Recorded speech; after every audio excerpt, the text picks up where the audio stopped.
यहाँ की स्टोरी ना, चाहे जो भी हो,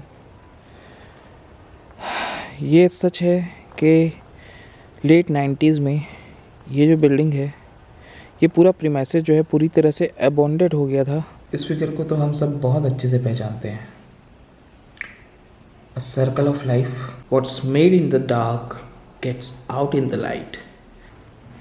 तो सी, जैसा कि मैं बोल रहा था, यहाँ हर जगह पे जो भी प्राइम लोकेशन है, चाहे वहाँ पे भगवान हो, किसी की कुटिया हो, आश्रम हो, अध्यात्म से जुड़ी हर जगह पे इस तरह की जो तस्वीरें हैं, ये किसी न किसी पेंटर ने बनाई हैं। और ये सारी तस्वीरें अलग अलग लोगों ने बनाई हैं। एक ही इंसान ने इस पूरे प्रीमाइसेस में चित्रकारी नहीं की है।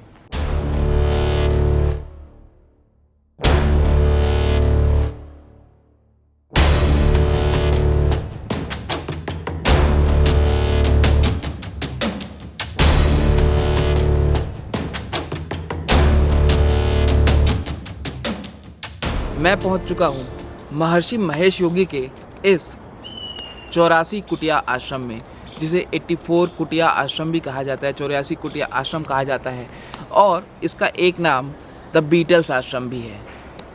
और वो इसलिए है कि the world famous Beatles rock band 1960s के दशक में यहाँ आए थे और महर्षि महेश योगी के साथ उन्होंने कुछ दिन बिताए थे। महर्षि महेश योगी ने अपनी एक विशेष साधना का ज्ञान हजारों लोगों में बांटा, जिनमें से एक द बीटल्स भी थे। जिन्हें द बीटल्स के बारे में नहीं मालूम, उन्हें मैं बता दूं कि द बीटल्स 4 लोगों का रॉक बैंड था और ये आज भी दुनिया का सबसे मशहूर रॉक बैंड माना जाता है। हालांकि अब द बीटल्स तो नहीं रहे, लेकिन ये आश्रम आज भी है और उनकी बनाई हुई धुनें आज भी हैं। ऐसा माना जाता है कि द बीटल्स की सबसे बेस्ट कंपोजिशन शायद इसी आश्रम में बनी है, उन्हीं दशक में, जब वो यहाँ महर्षि महेश योगी से साधना सीख रहे थे। और इसीलिए ये आश्रम आज पूरे ऋषिकेश में द बीटल्स आश्रम के नाम से जाना जाता है। 84 इस नंबर का हिंदू मान्यताओं में बहुत ही विशेष महत्व है। ऐसा माना जाता है कि इस धरती पर लगभग 84 लाख प्रकार के जीव जंतु पाए जाते हैं। एक धारणा के अनुसार ये भी माना जाता है कि मनुष्य 84 लाख योनियों में जन्म लेने के बाद मनुष्य जन्म को प्राप्त करता है। शायद इसी वजह से महर्षि महेश योगी ने इस 84 कुटिया आश्रम का निर्माण किया।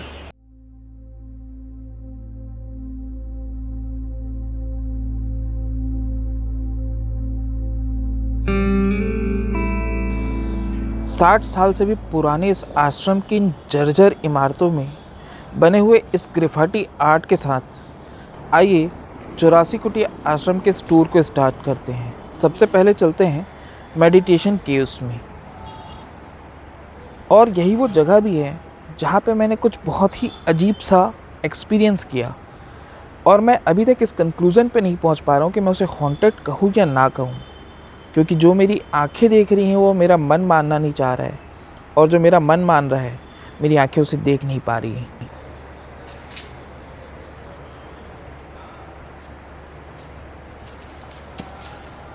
इन छोटी छोटी कुटियाओं में, इन छोटे छोटे शिविरों में जब लोग आते होंगे, यहाँ रहते होंगे, मेडिटेशन करते होंगे, तो मैं बस उस समय को इमेजिन करना चाह रहा हूँ कि एक तरफ महर्षि महेश योगी, मेडिटेशन, और द बीटल्स, क्या समय रहा होगा वो।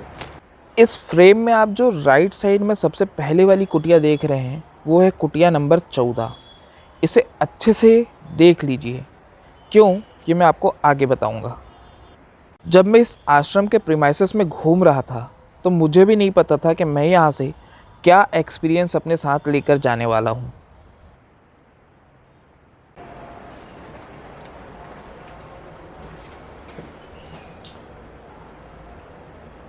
ये शायद यहाँ का बाथरूम रहा होगा। अंदर की दीवारें भी हैं जो पूरी तरह से पत्थरों से बनी हुई हैं। ये नीचे का रूम है।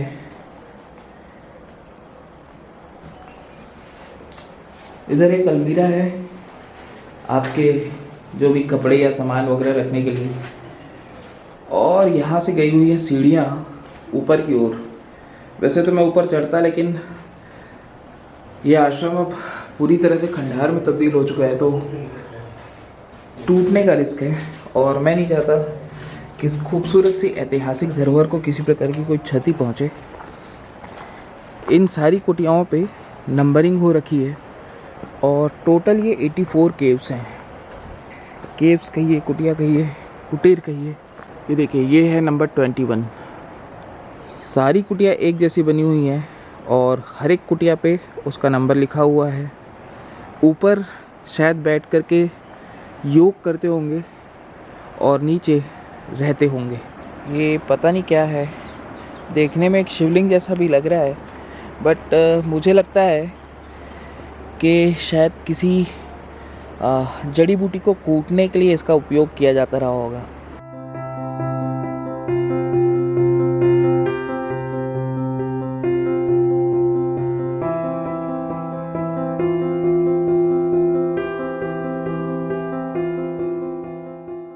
वैसे तो अब द बीटल्स आश्रम या 84 कुटिया आश्रम, आप जो इसे कहना चाहें, ये अब राजाजी नेशनल पार्क अथॉरिटी के अंदर में आता है। 1990s के आते तक ये आश्रम पूरी तरह से खंडहर में तब्दील हो चुका था। उसके बाद अर्ली 2020s में राजाजी नेशनल पार्क ने इस एरिया को अपने अंडर ले लिया, क्योंकि ये एरिया वैसे भी राजाजी नेशनल पार्क के टेरिटरी के अंदर आता था और अब यहाँ इसकी देखभाल राजाजी नेशनल पार्क अथॉरिटी करती है।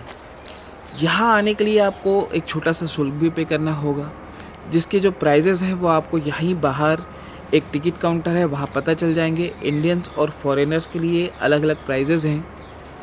पर ज़रा सोचिए, मैं बार बार इस पूरे एम्बियंस को देख रहा हूँ। जहाँ जाओ चारों ओर ऐसा ही एम्बियंस है, खूबसूरत सा, योग साधना और आध्यात्म के लिए इससे बेहतर जगह हो ही नहीं सकती। यहाँ घूमते वक्त बार बार मन में ये भ्रम हो रहा था कि शायद इन खंडहरों के अंदर से कोई छुप छुप के देख रहा है। ये एरिया भी इसी कैंपस के अंदर आता है, ये भी आश्रम का एक पार्ट लग रहा है। और यहाँ नीचे शायद तहखाना जैसा बना हुआ है या कुछ स्टोरेज था, पता नहीं। अब तो ये खंडहर हो चुका है। पूरे आश्रम की अधिकांश दीवारों पर इसी तरह के ग्रेफाइटी आर्ट बने हुए थे, जो जितने खूबसूरत थे उतने ही रहस्यमयी भी थे और कहीं ना कहीं मन की नकारात्मक ऊर्जा को बढ़ावा दे रहे थे। ये यहाँ का प्रिंटिंग प्रेस है, जो 1960s के ही दशक में बनवाया गया था। ये एरिया भी अब खंडहर हो चुका है। यहाँ कुछ तो ऐसा था जो आंखें नहीं देख पा रही थी, लेकिन मन महसूस कर रहा था। यहाँ के ज़्यादातर आश्रम इसी तरह से खंडहर हो चुके हैं। असल में पूरा कैंपस ही खंडहर हो चुका है, पर दीवारों पे शायद बाद में बहुत सी कलाकृतियाँ बनाई गई हैं, पेंटिंग्स बनाई गई हैं, जो काफ़ी रोचक नज़र आती हैं।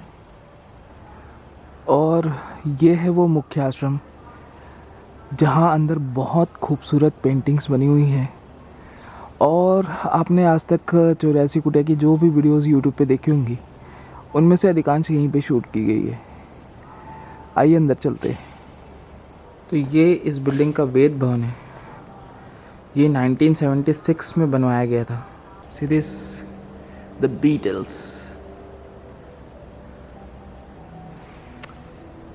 And here Mahesh Yogi with the Beatles.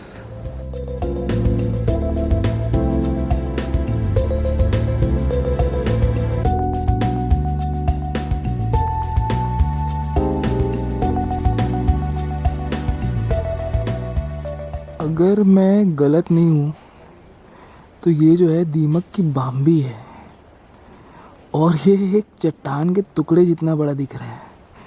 ये दिख रहा है पीछे का कॉटेज कितना छोटा दिख रहा है इसके सामने, और ऑलमोस्ट पेड़ के ऊपरी हिस्से तक पहुंच चुका है।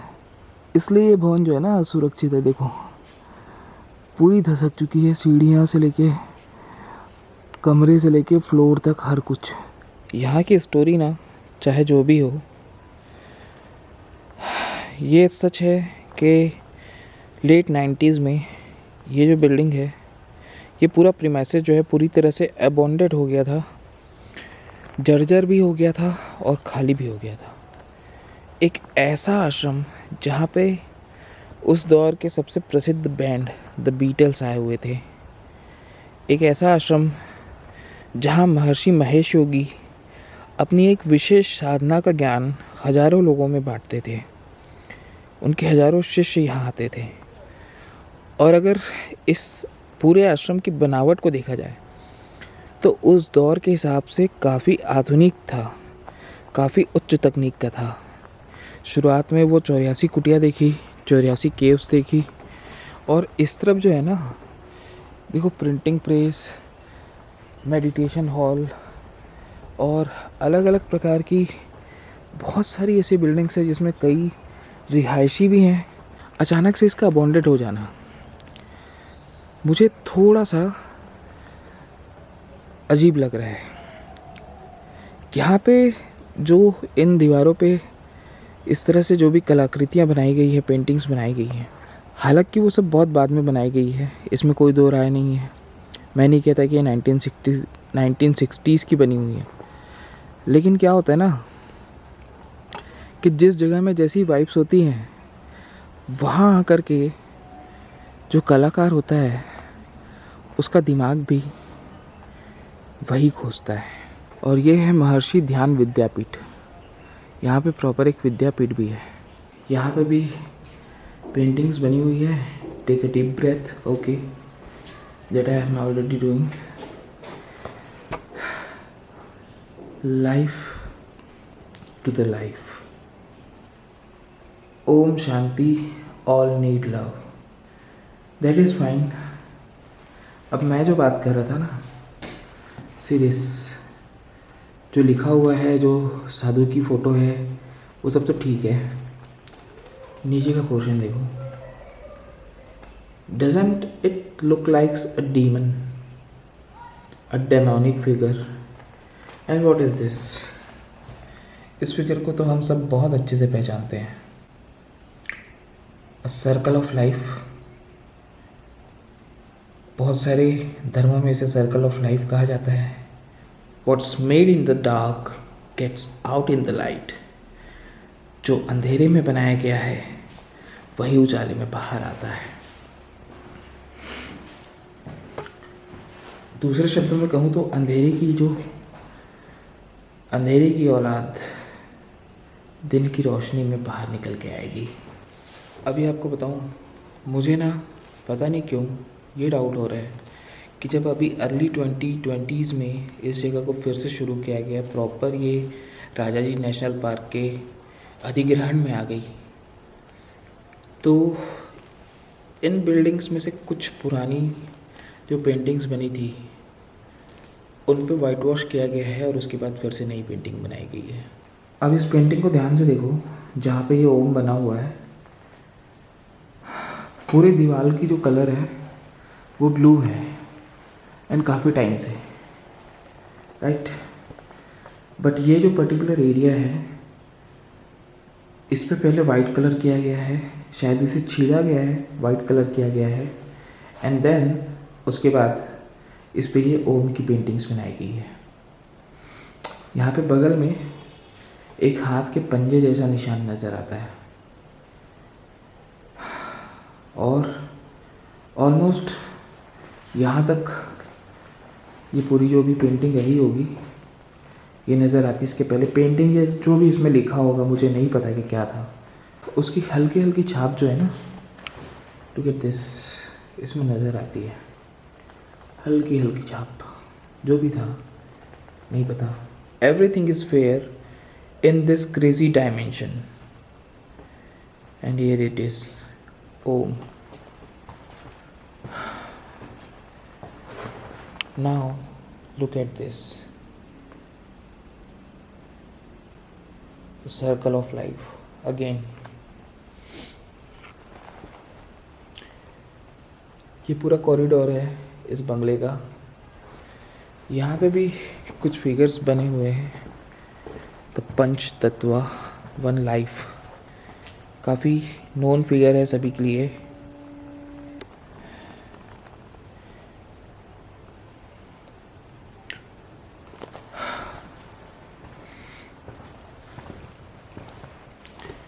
And it use to be like a classroom, जैसा कि यहाँ पे लिखा भी हुआ है वेदशाला। तो ये एक वेदशाला थी जहाँ पे बच्चों को वेद पढ़ाया जाता था। और यहाँ पे एक ब्लैक बोर्ड भी नज़र आ रहा है, कुछ कोट्स लिखे हुए हैं जगह जगह पे। और ये क्या मैं देख रहा हूँ, ये तो वेदशाला है और वेदशाला में एक जकूज़ी रखा हुआ है। That's interesting.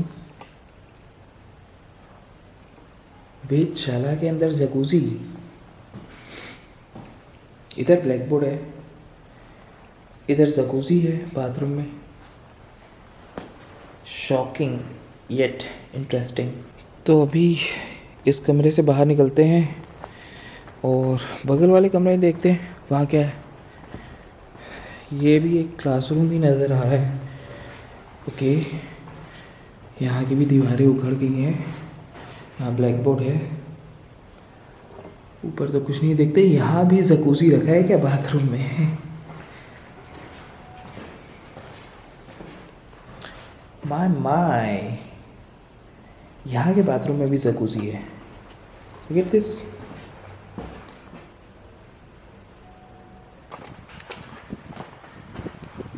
अब या तो ये पहले बंगलो था जो गेस्ट आते थे उनके लिए, बाद में इसको क्लासरूम बनाया गया, इसलिए यहाँ के हर रूम के बाथरूम में जकूज़ी रखा हुआ है।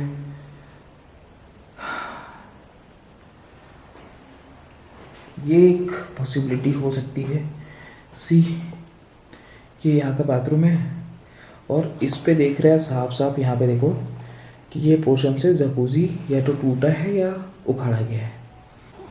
84 कुटिया। स्थानीय पत्थरों से बनी हुई 84 कुटिया में से प्रत्येक एक शास्त्रीय आसन का प्रतिनिधित्व करती है। सामूहिक रूप से 84 आसन मानव जीवन के हर पहलू के लिए हैं। 84 मेडिटेशन चैम्बर्स।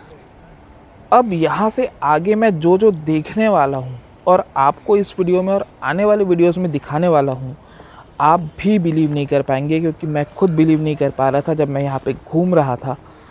यहाँ पे अंदर ऐसे ग्रेफाइटी आर्ट्स बने हुए हैं, कुछ ऐसे आत्मा के जो एनर्जी सोर्स होते हैं उनको ब्रेक डाउन करने के कुछ ऐसे प्रोसेस बने हुए हैं, और ऐसे ऐसे चैम्बर्स बने हुए हैं जिन्होंने मेरा दिमाग हिला दिया।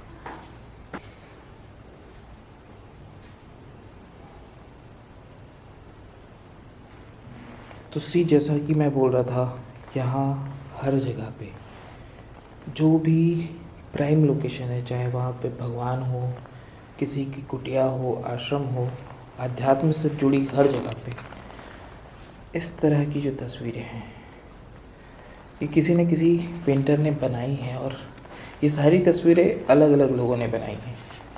एक ही इंसान ने इस पूरे प्रेमिसेस में चित्रकारी नहीं की है। ये सारी पेंटिंग्स अलग अलग लोगों ने बनाई हैं। और ये कैसे संभव है कि हर किसी को एक जैसी वाइब्स आए, एक जैसी पेंटिंग बनाने की प्रेरणा आए? Connect to your higher self. And बीच में बना हुआ एक चक्रा, एंड 8 चक्रा। और यहाँ पे भी आप देखेंगे नीचे सारे नंबर्स लिखे हुए हैं, 1 से लेके 1111। अभी ये क्या है ये तो मैं नहीं जानता, बट डेफिनेटली समथिंग स्पेशल। तो जैसा कि मैं बार बार बोल रहा हूँ, जैसे जैसे मैं यहाँ घूमते जा रहा हूँ, यहाँ की चीज़ों को देखते जा रहा हूँ, something is unique here. I don't know whether it is special और फिशी। कुछ या तो बहुत ख़ास है या बहुत ख़राब। I am talking about the energy, the vibes here.